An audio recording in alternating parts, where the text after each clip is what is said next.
ghostboxradio.com. Thanks for listening.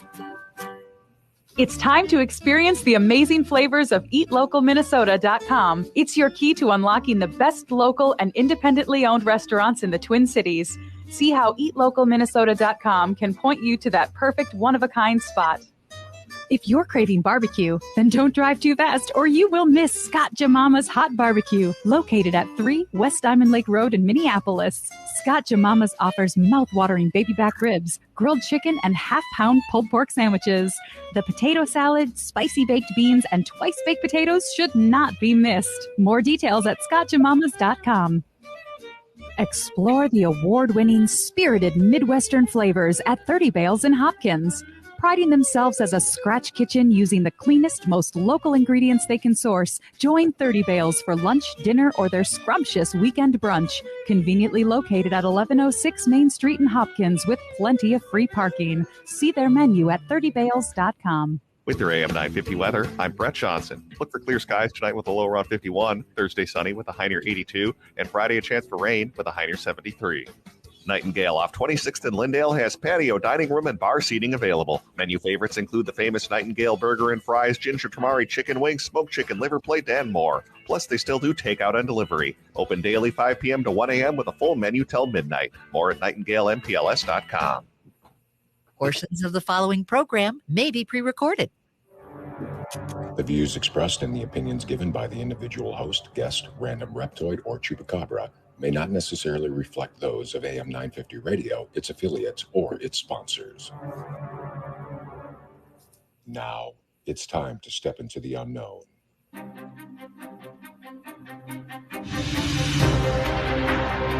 There are things people experience but never talk about. A shadow moving in the corner, flickering of the lights, a disembodied voice. We invite you to talk with us. Share your story, share your experience, because this isn't just your story. This is our story. This is Ghostbox Radio with Greg Bakken.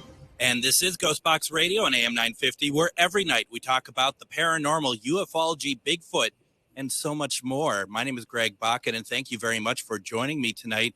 Before we get to Robert, the one thing that is this a thing, first of all, that if you have a laptop and it needs to be updated, they tell you it's time to update, we need you to update, and you don't do it right away because maybe you have, perhaps like myself, a couple thousand things open. And yes, I do need every piece of the couple thousand things open because I go back and forth. I mean, we're all people who have a lot of stuff going on, and there's always a need, and I have a lot, especially a lot of Word documents open because I'm making notes different places and everything else.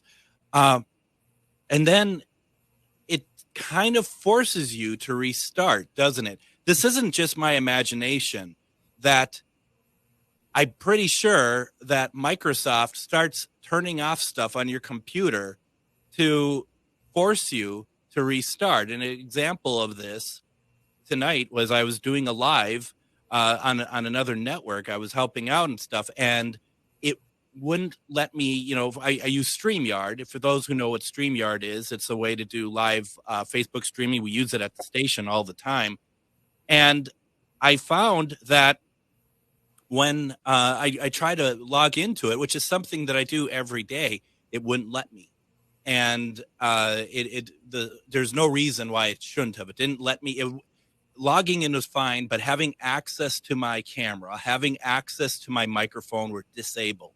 There is no reason for it to be disabled. So while the show has started already, I needed to go and update my computer, which only took a mere 8 minutes to do.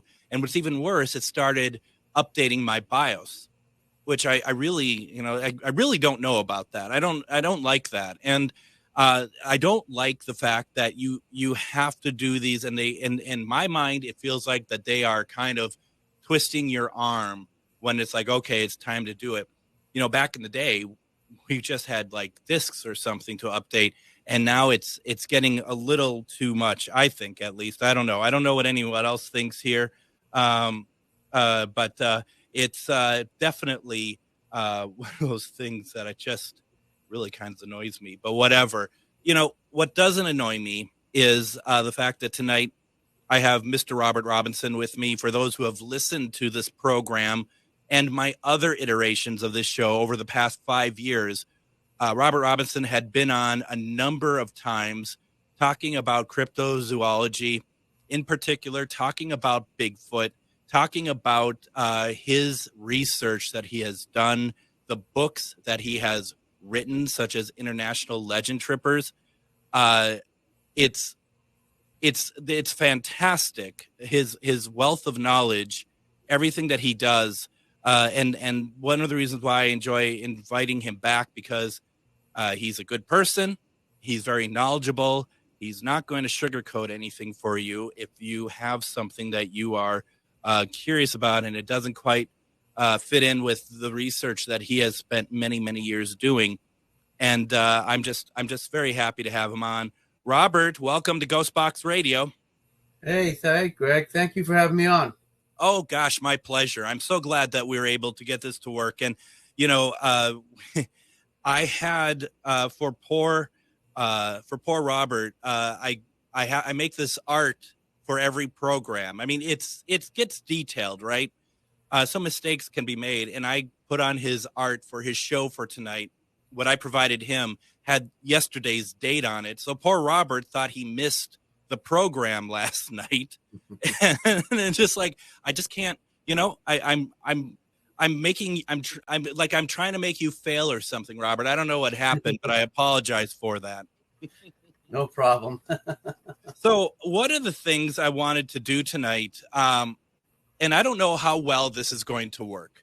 There's some sites out there that have recordings that were taken out in the field of these creatures, these Bigfoot creatures, the Sasquatch, whatever you want to call them.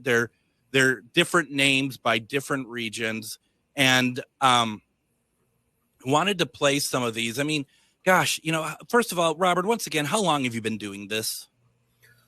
Oh God, I've had a lifelong interest in it, but I didn't really get serious until I retired from the military, where I was able to, start doing serious research. Yeah, and the reason why I say this too is because we're going to play some recordings tonight. Hopefully, they come through for everyone to hear. And we're going to talk about it. And, the fact is that Robert's been doing this for a long time, that you're very conscientious of the sounds that these creatures make, right? Yes. And when you're out in the field doing the research, and I hate to use the word Bigfoot hunting, because I feel to me that sounds more aggressive than it needs to. And maybe I'm just being super precious about it.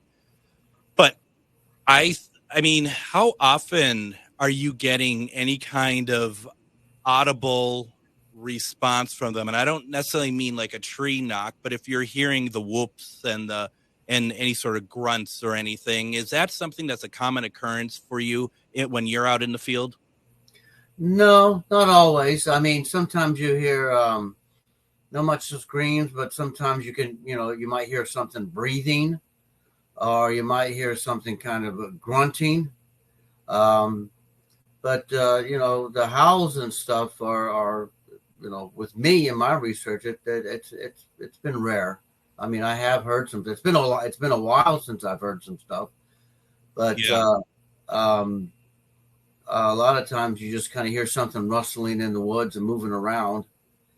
And then you may hear breathing, or you might hear just kind of a oof kind of noise. Yeah.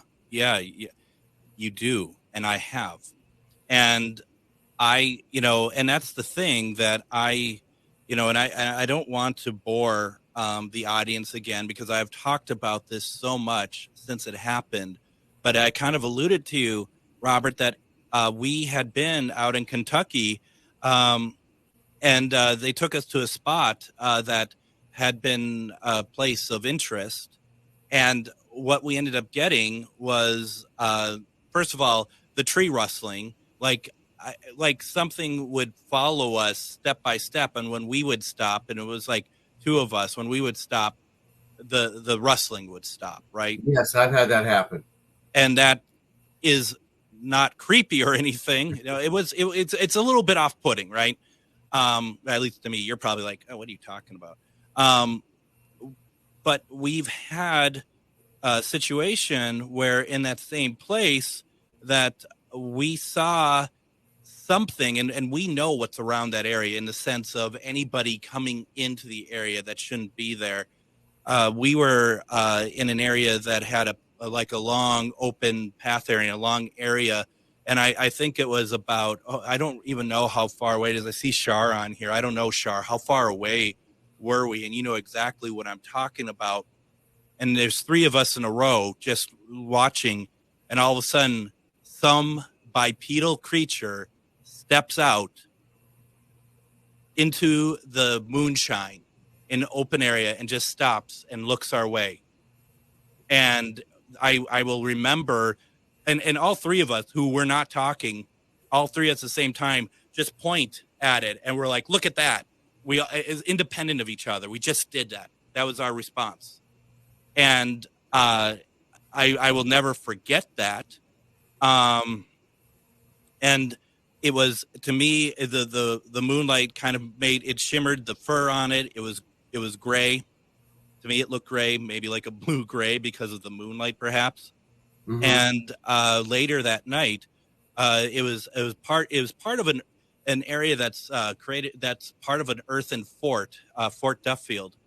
And we were at the fort itself, which isn't much, there's a lot left of it, but it was around in the Civil War. And we heard, I can't even describe the sound that was made by one of these creatures that was really, it just got all of our attention, obviously. I've never heard anything like that before in my life.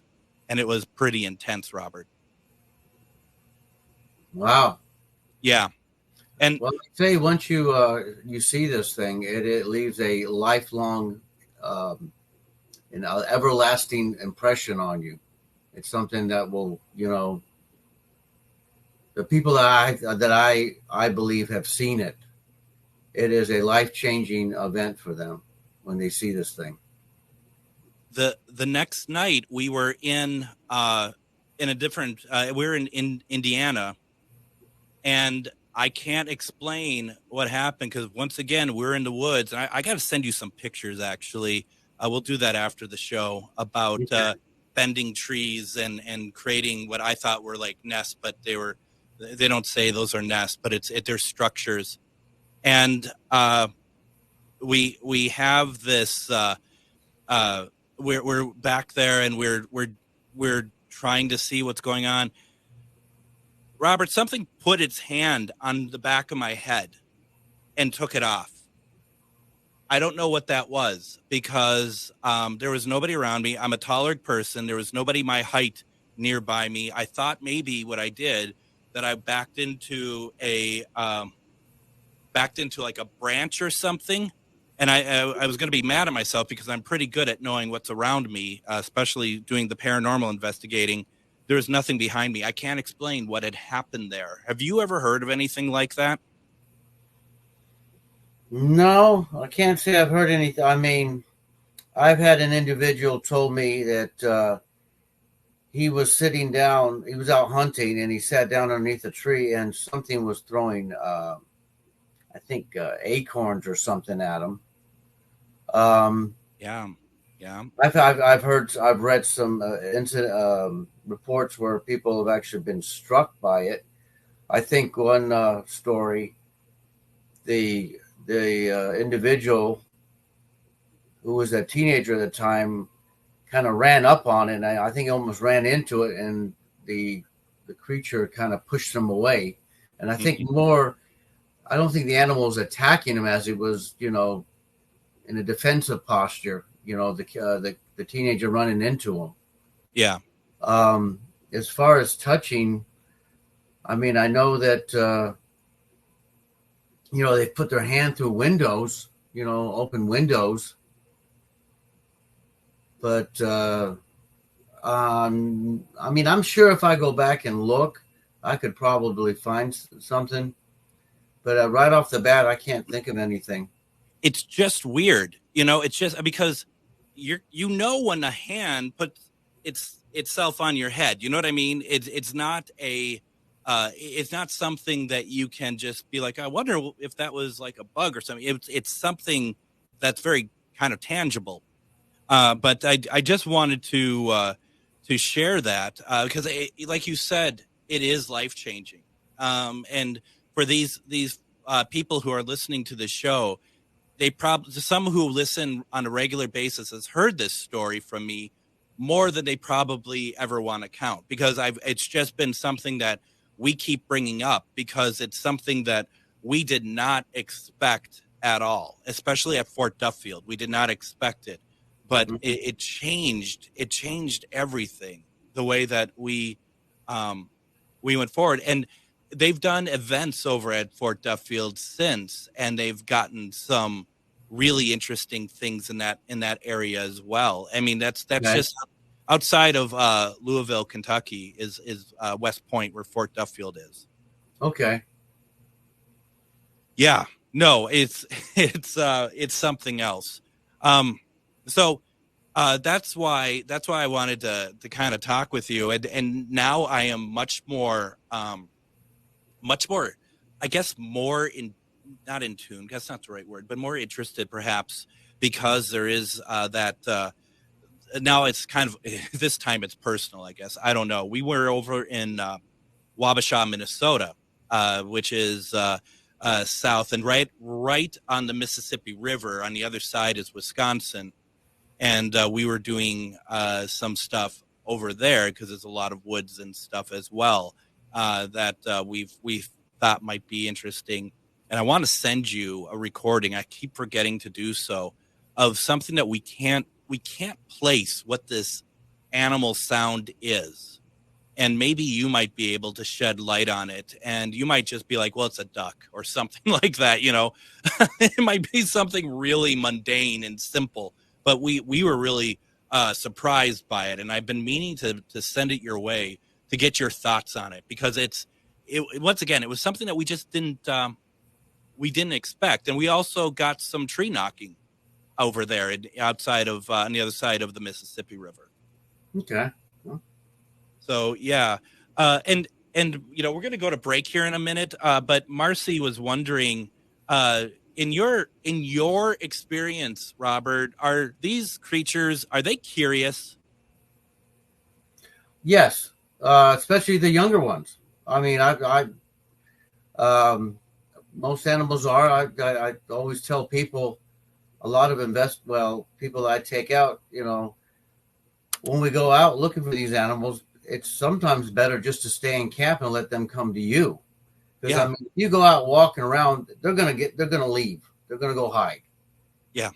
But if you stay and just, if they're in the area, one of them's gonna come over and take a look. I always say these group of these creatures. Again, this is a theory. Okay. Sure. And again, I get this from the whole theory about gorillas, that they have like a lookout that they put, one will go out there and kind of keep a lookout in case anything comes close to the pod. And I think what happens is when we set up camp out there, if they are in the area, the lookout will kind of come over and see what's going on. Yeah. So. Curious, absolutely, they're curious. You got the younger ones that have been known to sit around and watch. They've been observed watching kids in playgrounds. They've been observed watching through windows. So yeah, absolutely, they're very curious. So I want to do this. I want to go ahead and take our first break. And what we can do here, there's some comments in the comment section about gifting stumps. We want to talk about that. We got some recordings that we want to play for Robert, get his thoughts on them. We're going to have a great conversation. Put your questions in the comment section. You're listening to Ghostbox Radio on AM 950.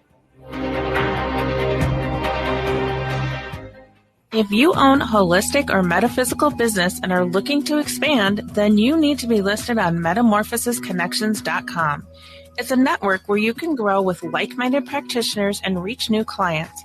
Metamorphosisconnections.com is an online directory you need to list yourself and your business. Our platform makes it easy for you to create listings of your products and services, and you can also choose to list your classes, events, and so much more. Metamorphosisconnections.com helps you create weekly and monthly promotional ads targeted towards your potential clients and promotes them for you via social media and newsletter. There are clients searching for your specialty right now. Let us help them find you. Start your listing today so you can share your own unique gifts and talents by finding the level of membership that best fits your needs. Let us help you reach your clients that are searching for what you do. Visit metamorphosisconnections.com and sign up today. Fall is here and it's the season of changes. But you know what doesn't change? The fun and excitement at the National Eagle Center in Wabasha. Pack up the family for a perfect day trip and take a drive to Wabasha to join the celebration during their Soar Fall Flight Festival happening September 23rd and 24th.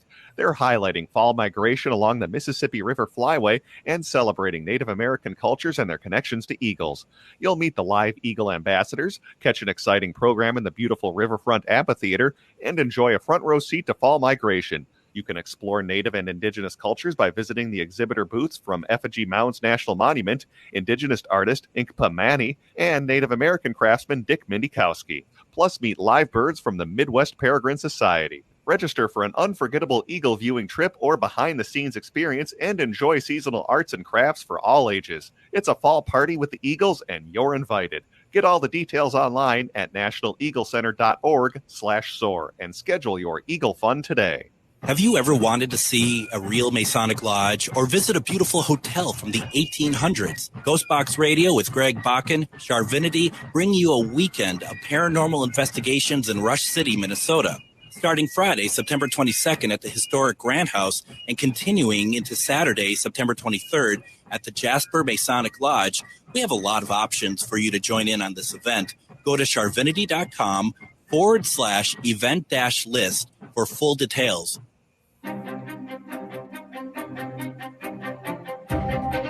And I have some exciting news. First of all, I've been to that National Eagle Center in Wabasha, Minnesota. It's funny that we're just talking about Wabasha and it comes up in the break. If you have a chance to go to Wabasha, Minnesota and check out the National Eagle Center, it is well worth it. I have been there a couple times. It's beautiful. It's a beautiful building, and they have some incredible birds there. So please definitely go check that out. I also want to let people know that this Friday, Ghostbox Radio is live from Crypticon, Minnesota.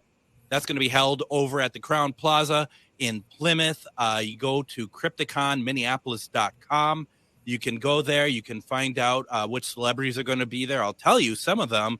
Dee Wallace is going to be there. You might remember Dee from E.T. She was also in The Howling, the Cujo. I mean, that's pretty cool. I'm excited about that. Danny Pinaturo. Wasn't Danny in Who's the Boss? He was also in Cujo. That's pretty cool. But you know who I'm really excited about seeing there? Clint Howard. Does that name sound familiar? First of all, it's Ron Howard's brother. Clint Howard was that, I mean, amongst many things. He's in a lot of things. I remember seeing in an episode of Odd Couple. But he was also in an episode of Star Trek. He was the little child that had the man voice, and he is bald. Anyone remember that? It's fantastic. I wonder if I could talk to him. We're doing Casual Friday from Crypticon this Friday. So if you have a chance, and who knows who's going to stop by. I know Jim Seuss is going to stop by, and he is one of the people that worked at Crypticon. We're just going to have a great conversation. It's going to be a lot of fun. So if you're going to Crypticon, and I think you should, there's tickets still available. Go to CrypticonMinneapolis.com to find out what works for you. I'm going to be out there all weekend. I have a panel. I'm doing my presentation, playing Spirit Box recordings on Saturday at 3 p.m. And then at, I think, noon on Sunday, I'm on a panel with some other people talking about the Palmer House. So it's going to be a fantastic event. A good weekend. I'll be out there all weekend. Hopefully can run into some people out there and say hi. We are talking about the sounds Bigfoot makes, and you might be like, well, we haven't talked about any sounds Bigfoot made yet. And, honestly, Robert, I'm not quite sure how we're going to do this in the sense of we're going to play these. And I don't know if it's just like, does that sound right to you? And you're going to be like, yeah or no. I mean, but I think that they're interesting. I think they're interesting to just listen to, if that works for you. It's fine. Yeah. All right. He's just like, why am I here tonight? And it's a fair question. Now, there's a couple more things that have come through. Robert, when you go out and do your research in the field, do you create a gifting stump? No, I haven't done that.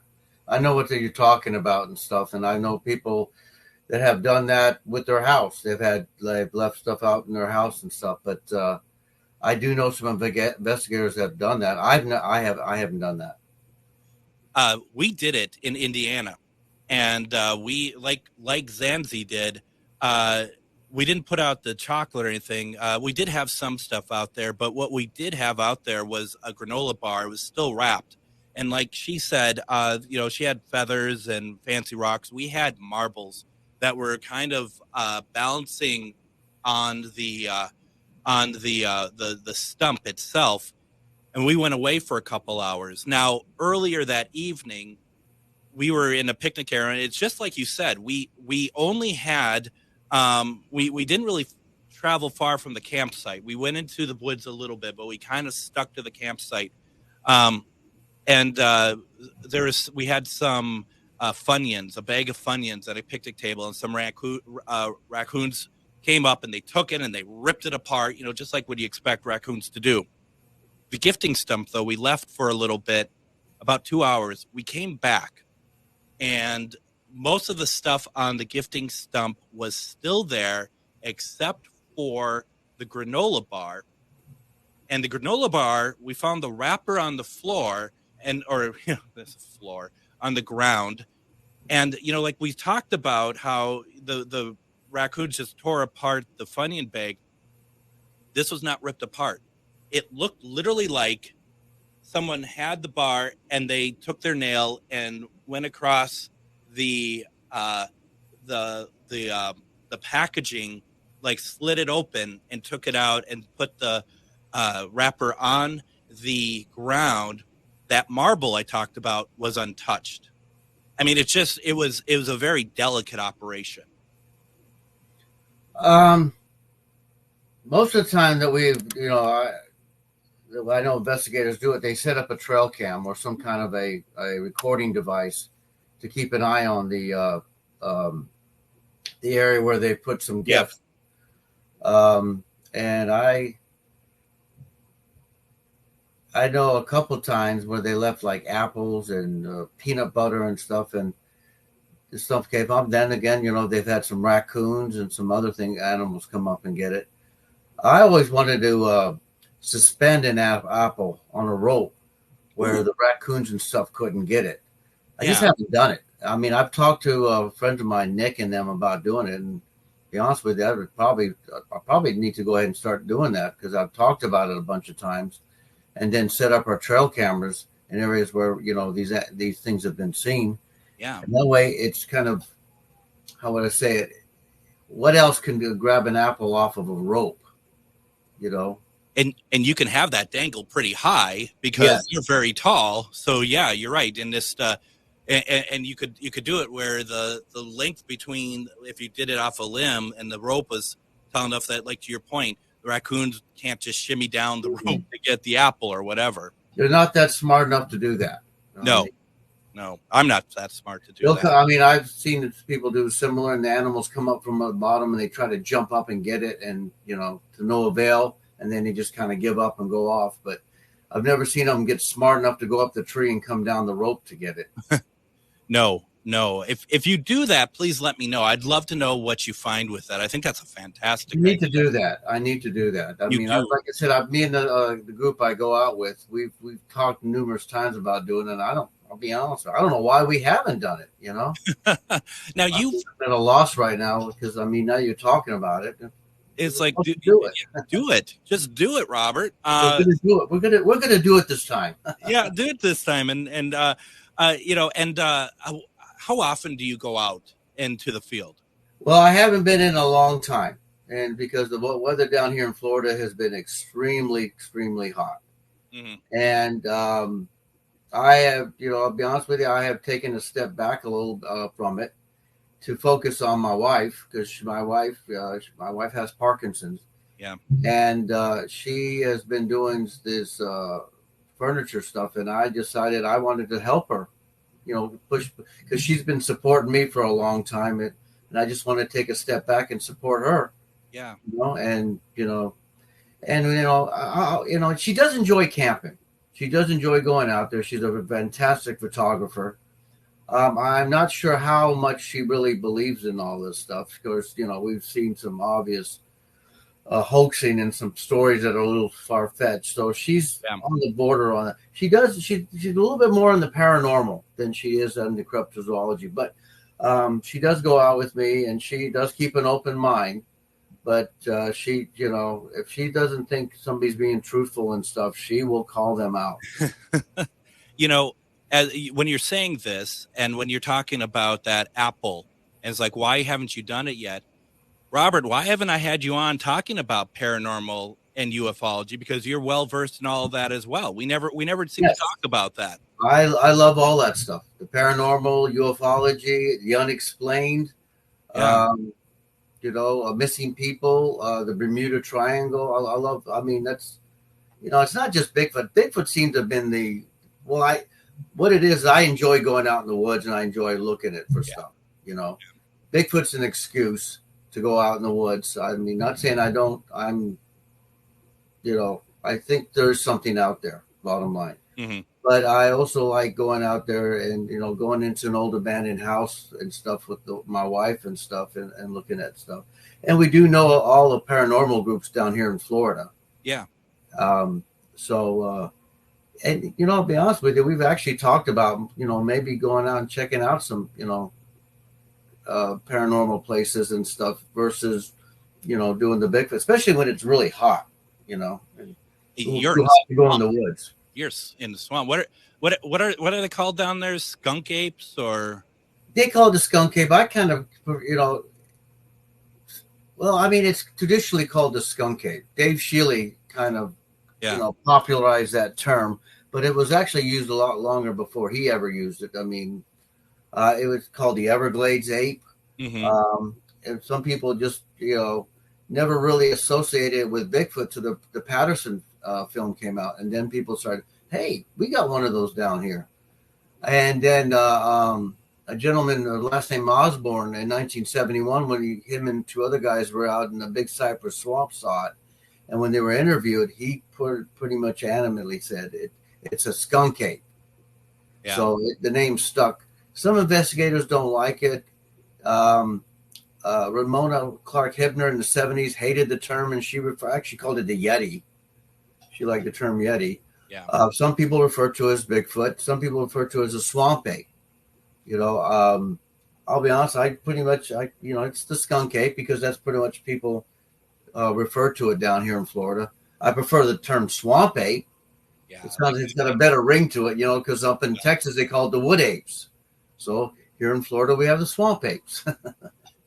And one thing I forgot, I never really talk about when I retell the story that I had 100,000 times. But one thing I never talk about, and was thinking of the term skunk ape, was the smell that we encountered as well. Mm-hmm. In Kentucky, the kind of the dank urine, very, and like, it's just, it was very potent. Even when we didn't see that creature, it was like all of a sudden it was just around us, that odor that it just kind of raised our alarm of like, okay, what is going on here? Believe it or not, this animal, and I'm not just talking the Florida one, there's reports of an animal, the Sasquatch, over in California, Oregon, and it's been known to give off a smell too. People have known a very pungent smell. The Honey Island swamp monster, the Falk monster, again, people have noticed this pungent smell. It's a big hairy animal going through this woods, and there's different theories. I mean, I have talked to people that have seen it and didn't smell it. I've talked to people that have smelt it and didn't see it, and I've seen, last one, of course, people have seen it and smelled it. So it's kind of, it's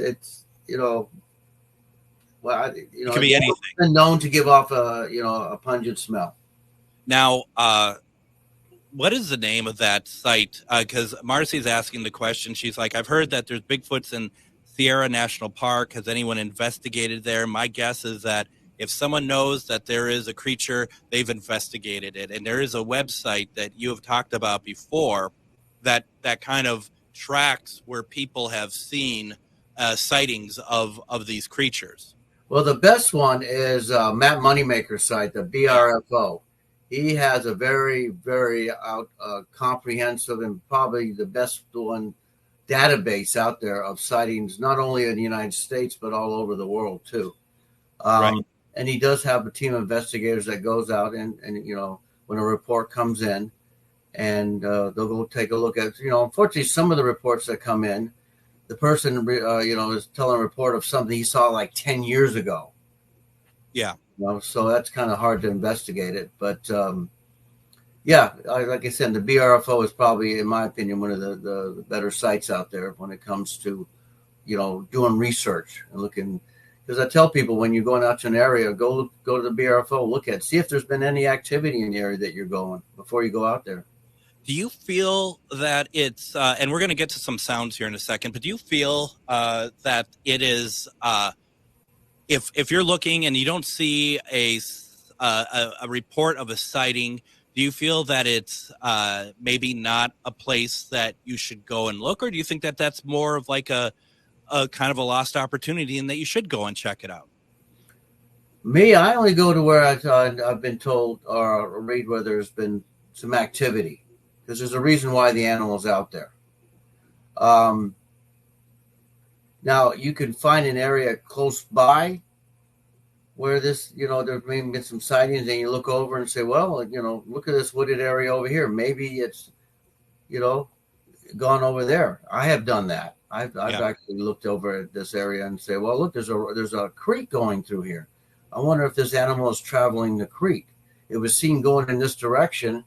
And so let's go see if it actually, let's see if we can head it off at the pass and see if it actually comes down in this area, So, I mean, you got to kind of do a little bit of detective work, or kind of trying to think where you anticipate it, the next sighting might be. Or which is the fun part, right? I mean, that's, I mean, that's the best part. We're going to need to head to break here in a second, but I want to play a roar, and these are from woodape.org. Just as I think that this, I mean, I'm sure there's other sites, maybe they're better sites. I do not know. If you know of good sites out there, folks, let me know. But I looked, and these are well documented sites. There's a lot of information about these audio recordings. This recording from 2017 is actually of two individuals, and was recorded not long after the team had loudly broadcasted playbacks of great ape vocalizations. The roars may well have been intended to defend territory throughout intimidation. Robert, I'm going to play this clip right now. Hopefully y'all can hear it.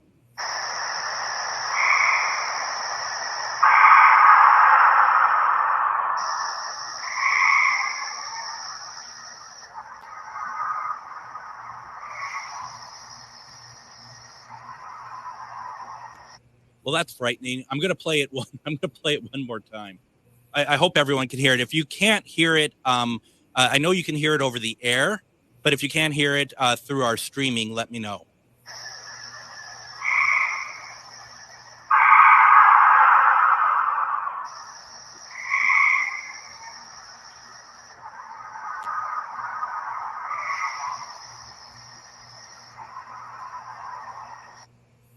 So what do you think of that, Robert?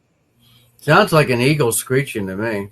So you're thinking that it's not a creature, not a well, sound. Based on some of the recordings that I feel might be some validity to it, that one there to me it sounds like it sounds like an eagle screeching, or almost an owl. An owl can make those sounds too.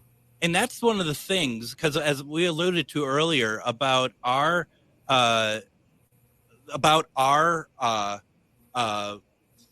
that we weren't sure of, that's what I think we're kind of worried about, is you coming back and being like it's a bunny or something like that, So, and I think that's good to know, though. We need to know that.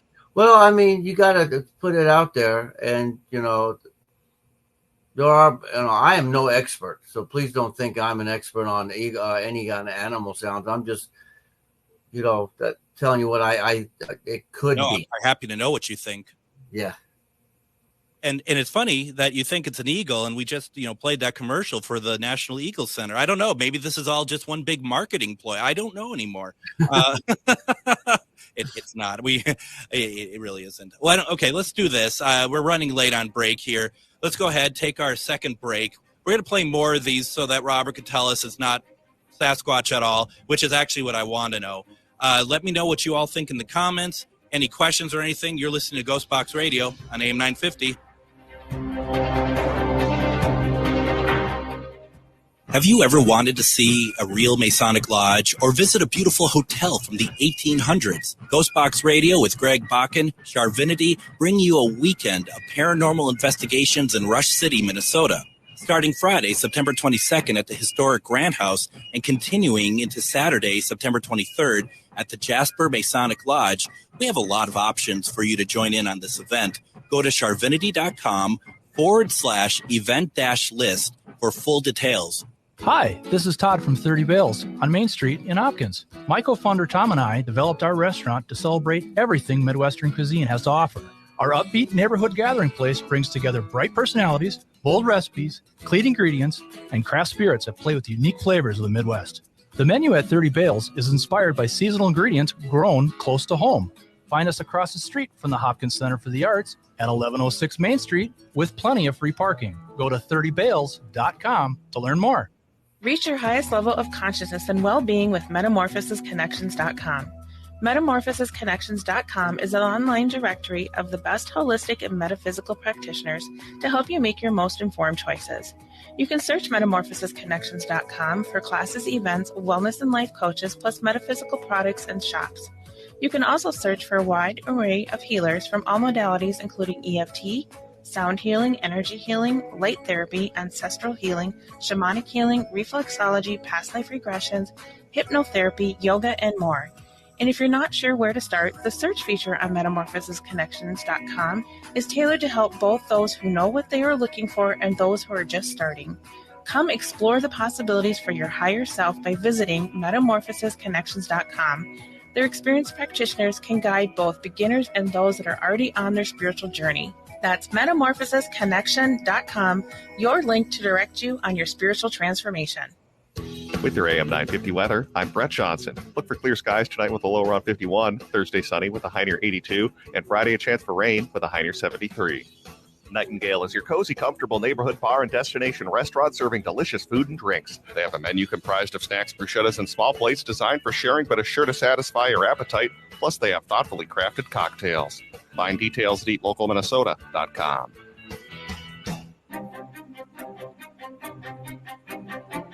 And tomorrow on Ghostbox Radio with Greg Bakken, Adam is going to be hosting the show tomorrow. I'm going to be off doing something else, so I'm really excited for Adam to take on the program tomorrow. We're going to have on evidential medium Jennifer Lee. She's going to do one-question readings. She's also a certified death doula, which I know Adam is just going to really love talking about that quite a bit. And I'm really looking forward to it. So please tune in. If you have questions for Jennifer tomorrow, put them in the comments, just like you are tonight. It's going to be a fantastic show. Show Adam some love. Make sure you're there and definitely talk with him. It's going to be a great program. And like I said, I am on Friday. I'm going to be live from Crypticon, Minnesota. You can go get tickets if you're local over at Crypticon, Minneapolis.com. There's tickets still available. There's a lot of people going to be there. Going to be a lot of vendors. I think you're going to have a great time if you go out there. There's day passes at all. You don't have to go for the whole week. And if you want to just do like Saturday or something, that's available as well. I also want to let people know, because this is going to be a pretty big event, Monday through Wednesday next week, we are focusing 3 days on a place called the Enfield Demon House. This house was built in 1771. Jay Yapel is going to be on with me. I've known Jay for a number of years. He's been he had been on my show 2016 or something. That story chills me to the bone, but there's a lot of changes and a lot more information has come up since then. We want him on. We're going to have some special guests that are going to join us next week to talk about this place. I don't think you want to miss it. It's going to be great. We are talking with Mr. Robert Robinson. We are listening to some recordings that may or may not be of a Bigfoot, and I think it's good. And I joke with you, Robert, that it's like, oh, you're just bursting our balloon. But honestly, this is what I like about it, because you're being able to hear things and see it from a perspective, because what a lot of us do, what I do, because I am absolutely no expert on these sounds that they make, they're presenting something to me. I'm taking it at face value. You're somebody who has spent many years in the field. I like your take on it. I really do. Sounds good. I'm just like, hello. So Ernie, I thought you were going to play another sound. So I was everyone is, and I have yet to do so. But there's a lot of good questions in there, and I want your thoughts on this. Calls and trees, tree knocks, Ernie says, and all those things are not what I would recommend. We honestly have no idea if that might provoke a Sasquatch or run them off. What are your thoughts on that, Robert? I always tell people, when you go out there and try to imitate an animal, like you go up to a cat and go meow, the cat looks at you like, what? What are you doing? These animals know, they can pick up if it's a human out there doing it. And the whole wood knock thing, they're intelligent. They really do know what's going on out there. So, you can go ahead and do a wood knock and hope something happens. A lot of times I've been out there wood knocking and nothing's happened. I remember one night I was with some other guys. We did a wood knock. We got a wood knock back. We did another wood knock, got a wood knock back. And I went, man, that sounds awfully. So I got on the phone and I called a friend of mine. I said, hey, are you guys out by the chance? He goes, yeah, we just got to respond to a wood knock. And I went, hold on a second. I said, did you just hear that? He goes, yeah, man, we just heard another wood. I said, that's us. Oh, we're on the other side of the woods here. I have heard some wood knocks. My wife and me were out one time, and we turned around, all of a sudden, bang, we heard a wood knock. We both looked at each other and I think what it was whatever it was that did the wood knock was signaling that we were leaving the woods. Sure. I don't think they really, you can go out there all you want and do wood knocks. You can go out there and try to do your screams, but these animals, they know when we're out there. They know that's a human doing that, and they know it's a human doing the wood knocks and stuff. But I'm not gonna lie and say I don't do the screams, because I can't do anywhere close to doing those on there. I do play some of the sounds that I've heard on. I have them on my phone that I was just gonna ask. I'll get one of those little Bluetooth speakers and hang it up and play it like the Sierra sounds. I like playing those ones. Yeah. Well, and when I was in Wabasha, we did the same thing. We played some of those, and that's when we started to get some what we thought were responses. Now, and I say that once again as this is what we think it is. I don't know, but that's what we think. Why don't we play something here now? This from this site once again. I'm on woodape.org. It's a Sasquatch dating site. No, okay, but it's woodape.org, and what they're telling us we're listening to is the roar of one of these creatures, which might be an eagle again. And I say that because it's very interesting. Also a gorilla and a puma. So you're going to hear three of them. And as a comparison.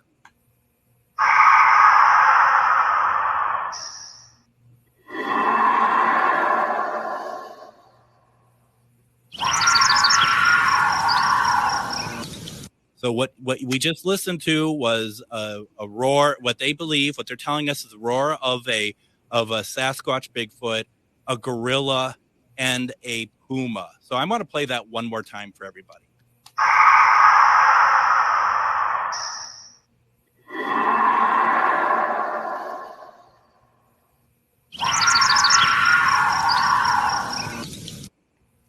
Now, that probably was the same eagle then again, probably, right? Well, it wouldn't necessarily be an eagle, but I, comparing it to a gorilla sound, I mean, these are Bigfoot, as we'll call them, primates. Yeah. And it's determined just their head structure. Even Jeff Muldrum even said that the way that they're, excuse me, bless you, their head is pivoted. There's certain sounds they can't make, like they can't make an E sound, And then when I was listening to the Sierra sounds, it did remind me of a gorilla.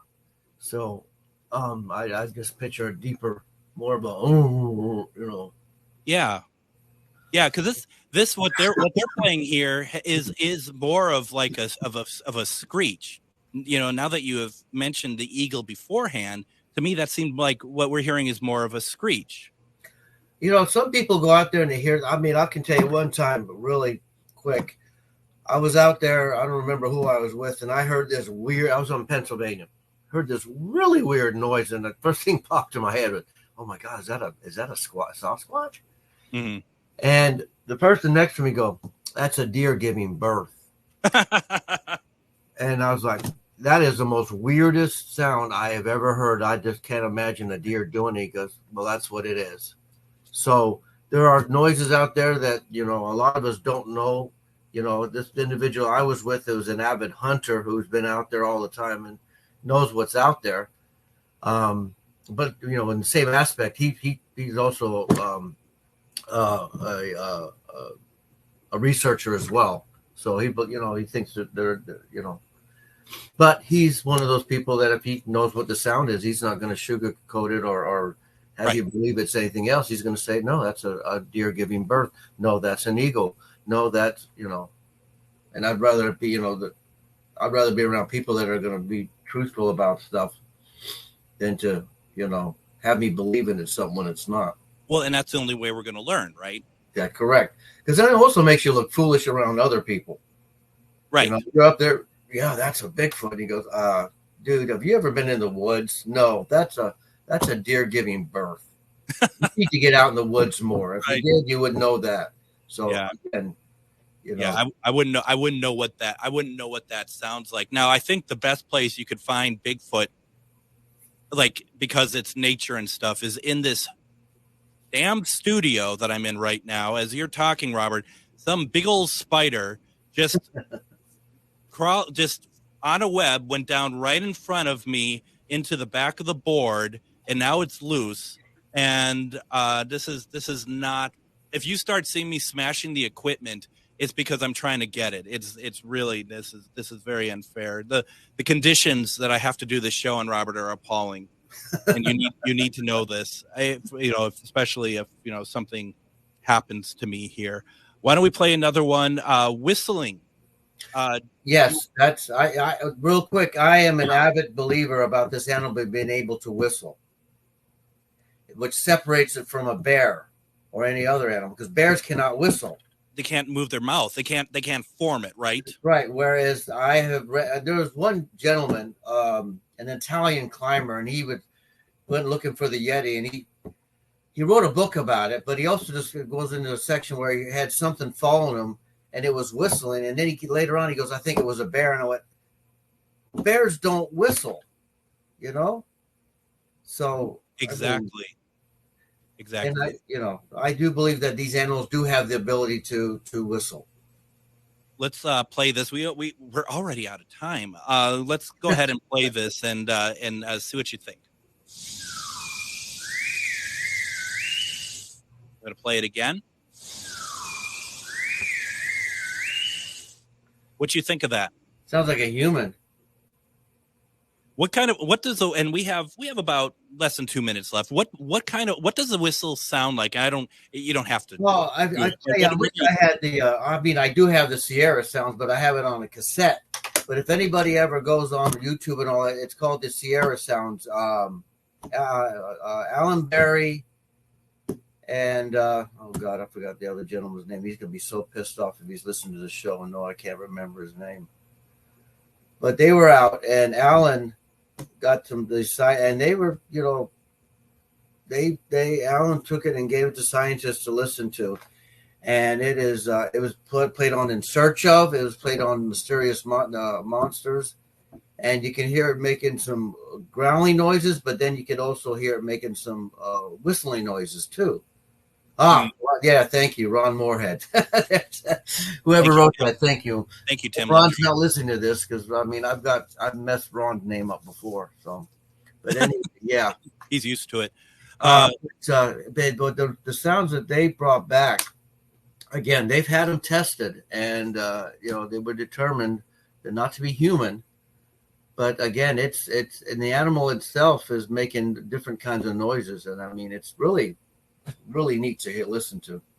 It sounds it. If you talked about Sierra sounds, and I didn't know how to play these the right way. That's why I didn't use them tonight. But I think what we should do is have them in the future. Maybe if you want to come back, I'd love to do this again if you're up for it. But we have to go now. We have to go now, Robert. I hope you had a good time tonight. Always, Greg. Thanks for having me on the show.